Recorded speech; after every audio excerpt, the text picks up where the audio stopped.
Imagine that you had a row of 8 LEDs that were all lit up. If you moved them with a quick swipe, to our eyes, it would appear as a blur until the movement stopped, like you just saw in the video. This effect is called persistence of vision, and it is an optical illusion. Here we can see the swipe motion one more time. But what do you suppose would show up if we controlled each LED individually? Well, instead of a blur, we could actually show a picture or even spell out a message like this. This persistence of vision effect of displaying a message shows up best when the LED column changes every 5 microseconds or 200 Hz, and when swiped in front of a camera, and that is exactly what we intend to design in this lesson.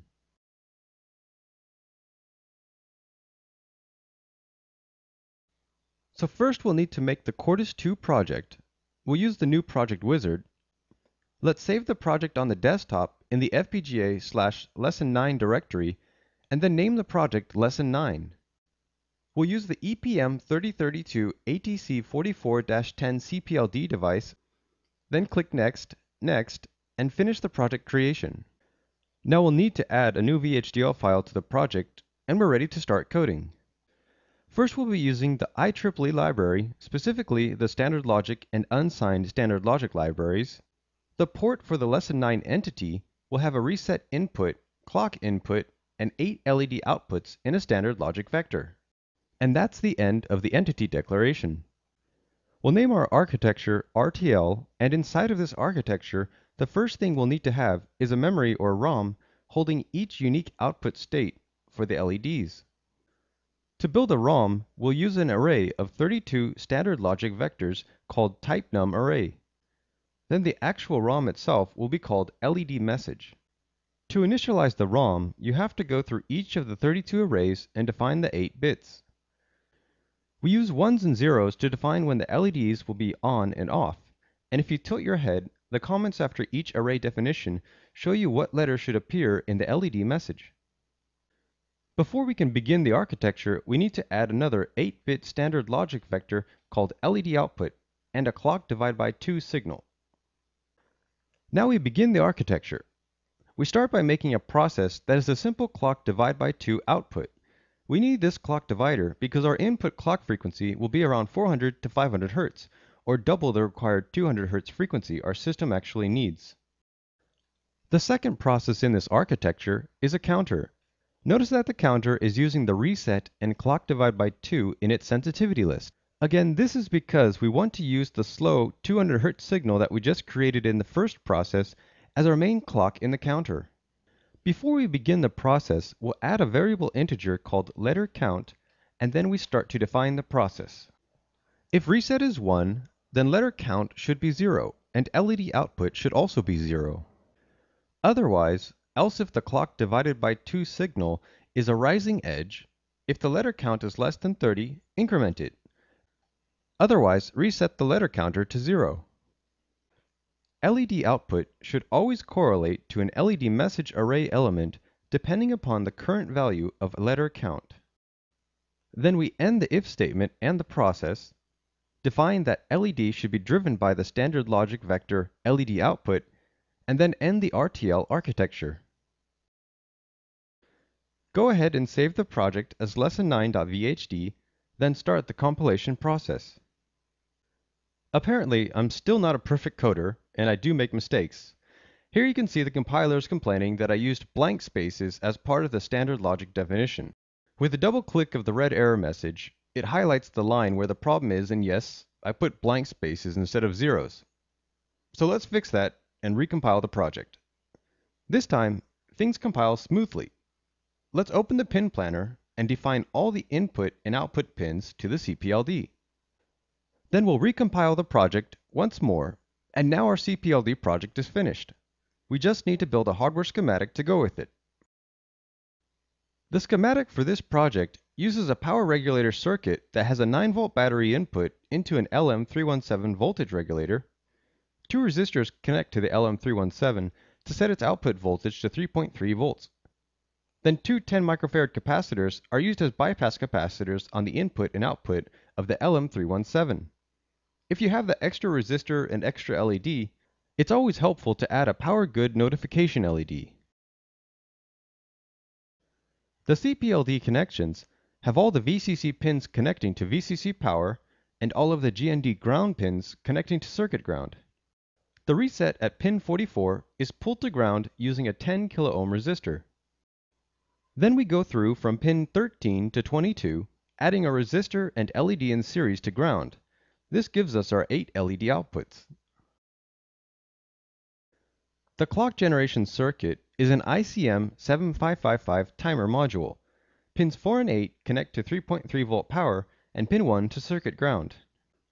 The clock output comes from pin 3 and goes to the CPLD's global clock input at pin 37. Lastly, we use two 10 kilo ohm resistors in series along with two 0.1 microfarad capacitors in parallel connecting from 3.3 volt power to ground.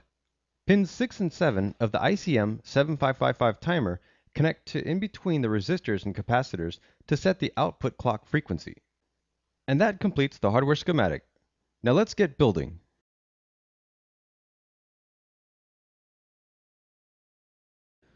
Here are all the parts we'll be using in this experiment.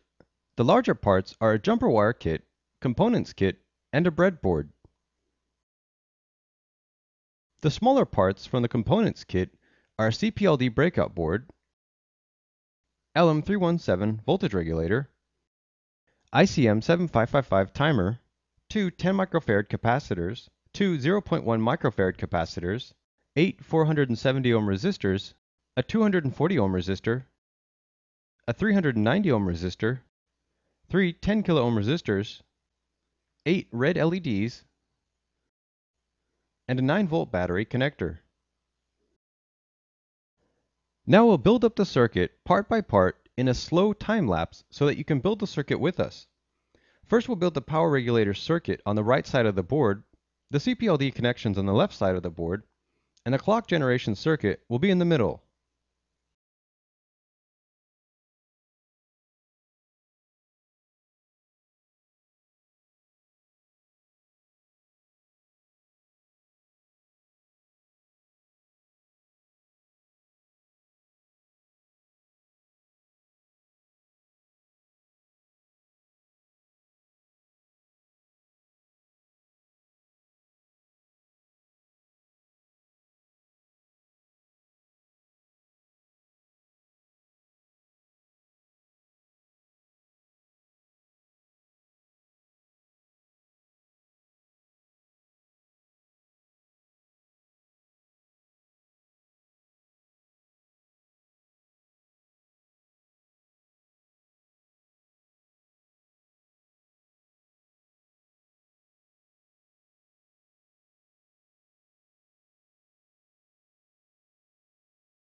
With the circuit completely built, power it up, connect the JTAG programmer to the CPLD board and also to your laptop computer, then open up Lesson 9 in Quartus 2.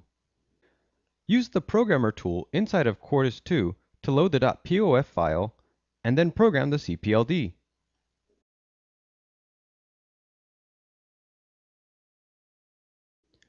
Immediately, the LEDs will begin to blink in a constant yet odd pattern. If we clear off the table and dim the lights a little bit, you'll notice that when we swipe it back and forth, you can see some letters appear. This is the effect that we're after, and it's even more pronounced if you use a still camera and take photos of a swipe movement right in front of the camera. Here you can see some of our own photo captures, along with a few where we changed the message. When you get this working, feel free to change the message to whatever you like.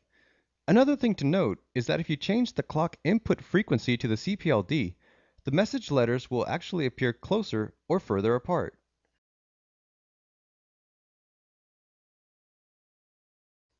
Homemade POVs, whether they're handheld or spinning like this one, are exceptionally fun to play with as well as to design. They are a testament to how well we can control timing using digital devices. In the real world, you might not realize it, but electronics like your television, computer monitor, or even theater cameras constantly use the persistence of vision effect in the form of frames or refreshes per second. All parts in this online course were provided by the Gadgetory. Visit them at gadgetory.com/pyroedu. After having so much fun in the last 2 lessons, let's expand our horizons and explore other ways of building a CPLD image by taking a look and comparing 3 different methods: schematic capture, Verilog, and VHDL.